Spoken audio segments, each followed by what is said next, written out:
Prince Jewelry Akshaya Tritiya offer. தற்போது நகை கடைகள் வியாபாரிகள் சங்கத்திலிருந்து திரு சாந்தகுமார் அவர்கள் நம்மிடையே இணைந்திருக்கிறார். வணக்கம் திரு சாந்தகுமார்.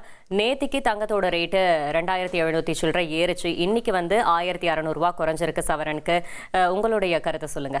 இது மேலும் குறைய சான்ஸ் இருக்கா இல்ல ஏறுமா, அதை பற்றி சொல்லுங்க. இல்ல இப்போதைக்கு பாத்தீங்கன்னா விலை மேலும் நிறைய எல்லாம் குறையறதுக்கு அளவுக்கு இல்ல.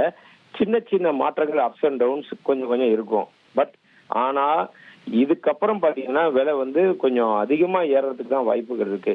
என்ன ரீசன்னா 2 வாரத்துக்கு இந்த போரை நிறுத்தி வைக்கிறேன்னு சொல்லி அறிவிப்பு வெளிவந்தது எதிரொலியா.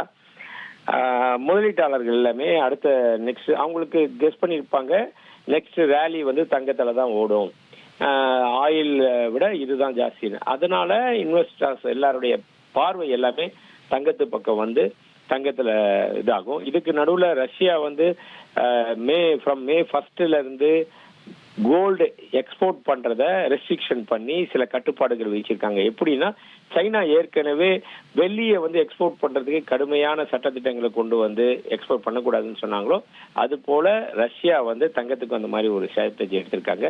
உலகத்திலேயே 2வது இடத்துல இருக்கக்கூடிய ரஷ்யா, அதாவது கோல்டை ப்ரொடியூஸ் பண்றதுல வருஷம் ஒண்ணுக்கு 300ல இருந்து 330 டன் அவங்க ப்ரொடக்ஷன் பண்ணிக்கிட்டு இருக்காங்க. அந்த தங்கத்தை வெளிநாடுகளுக்கு ஏற்றுமதி பண்ணி வித்துக்கிட்டு இருந்தாங்க. அதற்கு சில கட்டுப்பாடுகள் கொண்டு வந்திருக்காங்க. இதெல்லாம் எதை பார்க்குது சொல்ல வருது அப்படின்னா, தங்கத்துடைய இது டிமாண்ட் இன்னும் நிறைய ஆகும். அப்படி டிமாண்ட் ஆகுற சமயத்துல கண்டிப்பா அதனுடைய பிரைஸ் வரலாறு காணாத உச்சத்துக்கு திரும்பியும் மேல் கொண்டு போகும் அப்படின்றத நிலையை காட்டுது. Prince Jewelry Akshaya Tritiya offer.